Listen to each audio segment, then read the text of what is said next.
네, 안녕하십니까. 도로교통사고 감정사 권순모입니다. 자, 오늘은 교통사고 처리 특례법 네 번째 시간으로 앞지르기 방법 위반에 대해서 한번 같이 알아보도록 하겠습니다. 네, 앞지르기, 네, 앞차를 추월해서 나가는 거죠. 근데 추월을 할 때 방법하고 시기, 이런 게 있기 때문에 우리는 요거를 좀 알고 추월을 해야 되겠죠. 근데 이제 무의식 중으로 외적 뭐라 그래야 돼요? 무의식적으로 위법적으로 많이들 하시는데, 그래도 우리가 기본적인 앞지르기 방법에 대해서 좀 한번 알아보도록 하겠습니다. 네. 앞지르기 방법 위반, 네. 방법 위반에 대한 벌점은 10점입니다. 10점이고, 네. 그럼 앞지르기에 대한 그 방법을 어떻게 해야 되느냐? 첫 번째가 좌측, 앞차의 좌측으로 추월해서 그 앞으로 나가는 거. 네. 앞으로, 네. 그 앞차의 앞으로 나가는 거. 이게 방법입니다. 그래서, 앞차를 추월할 때는 앞차의 앞으로 나가서, 네. 다시 이 앞차의 앞으로까지 나가는, 네. 그 방법이 앞지르기에 대한 방법입니다. 네. 기본적으로 이 정도는 다 알고 계시기 때문에, 그럼 우측으로 추월하면 어떻게 되느냐? 네. 앞지르기를 우측으로 하다 사고가 발생했을 경우에는 12대 중과실에 해당할 수 있습니다. 근데 세부적으로 너무 이 앞쪽으로 추월하다가 사고 났다 이렇게 해서 바로 이걸 적용하기는 아마 힘들 거예요. 그렇기 때문에 이제 조금 이제 그런 방법에 대해서는 추월 방법에 대해서는 좀 논란의 여지가 좀 있기 때문에, 근데 우리가 가장 조심해야 되는 거는 앞지르기 금지 장소. 네. 앞지르기 금지 장소. 네, 요거를 조금 더 알고, 요게 좀 더 중요하기 때문에 우리는 요거를 조금 더 알고서, 앞지르기를 해야 되지 않나, 이렇게 생각을 합니다. 그 다음에 장소하고 차선. 네, 차선이 어떤 게 중요한가 같이 한번 알아보고, 기본적으로 좌측으로 해야 된다. 이렇게 봐주시면 될 것 같아요. 그럼 금지 장소부터 먼저 볼까요?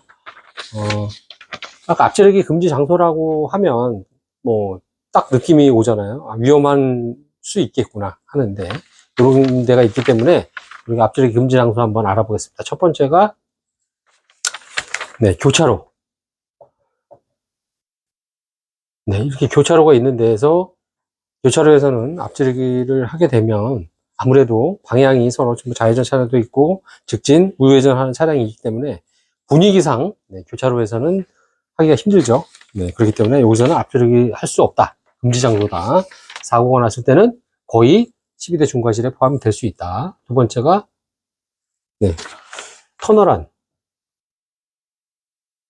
터널안 같은 경우도, 이 안에서 차선이 얼마 안 되기 때문에 이게 다 포함이 된다고 하게 되면 문제가 심각하죠. 네, 터널안도 금지 장소입니다. 세 번째가 다리 위. 네, 다리 위도 마찬가지입니다. 이 다리가 있기 때문에 이런 교차로도 그렇고, 네, 터널 안도 피하는 데가 없어요. 피해서 이렇게 지나갈 데가 없기 때문에 다리도 마찬가지로 위험하다. 이렇게 보시면 될 것 같아요. 그 다음에 네 번째가, 구부러진 곳. 도로가 이렇게 구부러졌어요. 그래서 앞차가 이 차들이 추월하면서 반대편에 오는 차들이 안 보이기 때문에 좀 위험하죠. 그렇기 때문에 이게 구부러진 곳 안 되고, 다섯 번째, 네, 언덕, 이렇게 고바에 나가는 데 있죠. 여기, 이렇게 언덕, 여기. 네, 여기 언덕 쪽에서는 좀 가파른 언덕에서도 위험하지 않나. 그래서 금지 구역입니다. 그 다음에 내리막길. 네, 감속을 하면서 내려와야 되는데, 추월하려면 속도가 더 빨라야 되기 때문에, 네, 여기도 안 됩니다. 금지 장소. 두 곳이 다 금지 장소다. 이게 좀 봐주시면 될 것 같아요. 그 다음에 여섯 번째로, 시도경찰청장이, 금지, 네, 금지 지정한 곳이 있어요. 그래서 이렇게 6가지 정도의 그 교차로, 네, 금지 장소가 있습니다. 교차로, 터널안, 다리 위, 구부러진 도로. S자 같으네요. 네, 이건 구부러진 곳. 도로, 그 다음에 언덕, 가파른 언덕, 내리막길, 언덕, 내리막길. 네. 그 다음에 시도 경찰청장께서 지정하신 곳. 네, 시도 경찰청장께서 지정하신 곳, 이렇게 6가지, 네, 6군데 정도가 있습니다. 근데 이제 요거 말고, 우리가 이제 상식적으로 조금 더 알아야 될 곳이, 7번째로 하고요. 횡단보도. 횡단보도에서도 서행하고 있는 차를 추월해서는 안 되죠. 왜 그러냐면, 이 보행이 좀 불편하신 장애인분들이나 어린아이들이 이 보행이 늦기 때문에 앞차가 출발을 못하고 서행할 경우가 있어요. 근데 거기서 갑자기 추월을 해버리게 되면 보행자를 못 볼 수가 있습니다. 그렇기 때문에 횡단보도도 우리가 금지 장소이죠. 그래도 네. 뭐 법적으로 이렇게 해놓은 곳이 있는데 여기는 네. 안 돼 있지만 그래도 위험한 곳이기 때문에 어, 앞두르기를 하면 안 된다. 이렇게 좀 생각해 주시면 좋을 것 같아요. 한 군데 더 있는데 철길 건널목 네, 요런 데도 우리가 하면 안 되겠죠. 여기는 철길 건널목은 뭐예요? 네, 여기 일시정지입니다. 일시정지이기 때문에 추월을 하면 안 되겠죠. 네, 다음 시간에 한번 요거 철길 건널목도 한번 같이 봐주시면 좋을 것 같아요. 요 정도 교차로 터널안 다리 구부러진 도로 언덕 내리막 그다음에 시도 경찰청장이 지정한 금지지역 금지로 지정한 곳 그다음에 횡단보도 철길 건널목 등에서는 앞지르기를 하시면 안 됩니다. 네, 12대 중과실 사항입니다. 그렇기 때문에 또 좌측으로 추월을 해야 되는데 좌측으로 하면 방법 위반이죠. 그렇기 때문에 그 내용을 한번 알고 가시는 게 좋을 것 같아요. 네. 네, 다음에는 어느 차선 어디서 차선 어느 차선 앞지르기 금지 차선에 대해서 한번 알아보도록 하겠습니다. 앞지르기 가능한 곳은 네, 흰색 점선, 네, 흰색 점선, 네, 점선만 가능합니다. 기본적으로, 네, 기본적으로 점선만 가능하다. 안 되는 곳, 네, 실선, 실선, 실선인 곳은 안 됩니다. 그 다음에 곡선, 네, 곡선으로 되어 있는 곳도 안 되고요. 뭐 간혹 가다가 요런 데 있어요. 점선, 그다음에 이쪽은 실선. 네. 요렇게는 됩니다. 요렇게는 안 됩니다. 이렇게 점선이 포개져 있는 곳, 반대로 돼 있는 곳도 있어요. 실선, 점선. 네. 여기는 가능하고, 이쪽으로는 안 됩니다. 네. 방향이, 네, 이렇게 방향이 좀 반대 방향인 곳이 있습니다. 그렇기 때문에 저런 부분도 조금 확인을 좀 해서, 네. 네, 이렇게 점선 쪽으로는 가능하고 실선 쪽으로는 안 된다. 실선 안 되고 복선 안 되고 네, 이렇게 점선 복선이 같이 되어 있기 때문에 이런 두 군데서는 안 된다. 네, 이렇게 좀 봐주시면 될 것 같습니다. 네, 앞지르기 금지 뭐 금지 장소 같은 경우도 네, 그렇게 복잡하지 않기 때문에 기본적인 사항만 좀 알고 계시면 네, 누구나 충분히 할 수 있을 것 같습니다. 근데 이제 가장 큰게 저도 뭐, 안 했다고 볼 수는 없는데, 언제 했었을 거예요. 네. 이 좌측 추월인데, 앞지르기를 좌측으로 해야 되는데, 오른쪽으로 추월을, 저도 한 적은 있을 것 같아요. 근데, 뭐, 이게 조금, 네, 아무래도, 이 운전이 조금 조급해지면서 하다 보면, 좌측으로 항상 해야 되는데, 좌측으로 우측으로 하면 안 되는데 좌측으로 하는 경우가 좀 간혹가다 있을 것 같아요. 그래서 좀 조심해야 되고, 그다음에 앞차 이제 금지할 때 안 되는 곳이 또 몇 군데 이렇게 가능한 곳일지라도 네, 안 될 수 있는 경우가 있습니다.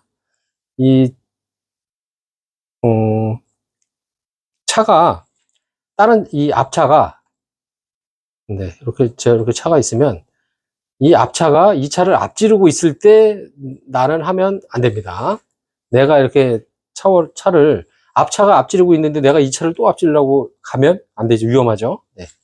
뭐 이런 경우에도 하시면 안 되고, 이렇게 차선이 이렇게 있을 때, 여기 앞차가 있고, 이 차가 나란히 가고 있어요. 나란히 가고 있을 때.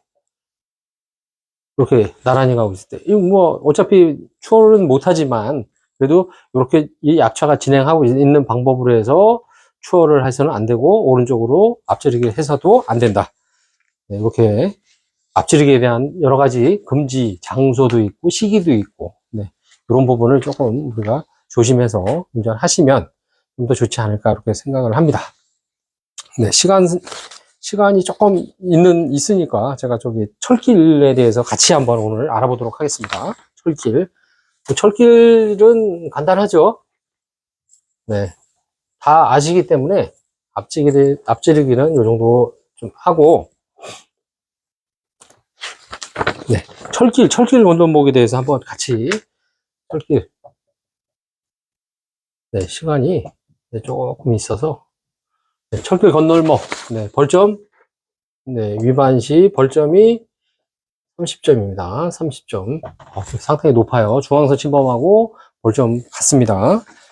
첫 번째, 철길 건널목 할 때, 철길 건널목에서 우리가 안전운행을 해야 됩니다. 자, 일단 일시정지 하고서 통과하셔야 되고, 예외적으로, 신호등이 있는 철길 건널목 있습니다. 신호등이 있는 데는, 네, 신호등에 따라, 네, 진행하시면 된다. 그래서 일시정지는 신호등이 있는 곳은 굳이 안 해도 된다. 네, 이렇게 봐주시면 될 것 같습니다. 네, 신호등 있는 데서는 안 하셔도 됩니다. 두 번째, 차단기가 내려져 있거나, 차단기가 내려져 있으면 소리가 나죠. 띵띵띵띵 안 된다. 이렇게 소리가 나고, 네, 차단기 내려져 있을 때, 그 다음에 내려지려고 할 때, 차단기 내려져 있거나 내려지려고 할 때, 네, 그 다음에 경보가 울리고 있을 때, 경보도 울리고 있을 때, 네, 통과해서, 네, 진입을 하면 안 됩니다. 네, 그렇게 되면 철길 건널목 위반으로 처리가 될 수 있습니다. 그 다음에 세 번째, 뭐 진행을 하고 있는데 철길에서 차가 고장이 났어요. 고장이 났을 경우에는 신속하게 내리고, 네, 신속히 내리고, 안에 있는 승객들 외부로 철길로 대피시키고, 네,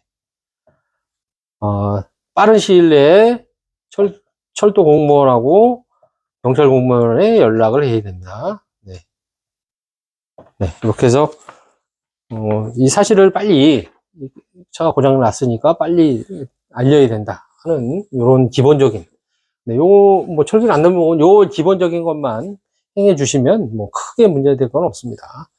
근데 이제 그 간혹 가다가도 이런 사항을 무시하고서 진행하다 기차와 부딪히는 사고가 발생하는 경우도 있어요. 그렇기 때문에 아 근데 그 큰 기차가 그 빠른 속도로 통과를 하는데 사고가 났을 경우에 그 가벼운 차에 있는 분들 어떻게 되겠습니까? 상당히 위험하기 때문에 꼭 조심해 주셔야 되고요. 네, 일시정지 해야 된다. 신호등 있는 데는 신호에 따라서 진행할 수 있다. 차단기가 내려오거나 내려져 있을 때, 경보가 울릴 때 절대로 진입해서는 안 된다. 네, 철길 위에서 통과하는 와중에 차가 갑자기 시동이 꺼지거나 해서 차가 고장이 났을 때는 신속하게 승객을 대피하고 외부에서 철도 공무원이나 경찰에 바로 신속하게 연락을 취해야 된다. 네, 이런 사항만 좀 네, 알아봐 주셨으면 좋겠습니다. 자, 오늘은 네, 앞지르기 방법 위반하고 철길 건널목 네, 통행 위반 에 대해서 12대 중과실 교통사고 처리 특례법 네, 사항에 대해서 한번 알아봤고요. 건승모 TV는 네, 앞으로도 이렇게 그 교통에 관련된 네, 유익한 정보를 계속적으로 알려드릴 거니까요. 구독, 좋아요 꼭 부탁드리고 뭐 꾸준히 네, 시청해 주시면 그래도 운전하시는데 많은 도움이 될 수 있을 거라 네, 생각합니다. 꼭 아무튼 좋은 내용으로 또 찾아뵙도록 하겠습니다. 감사합니다.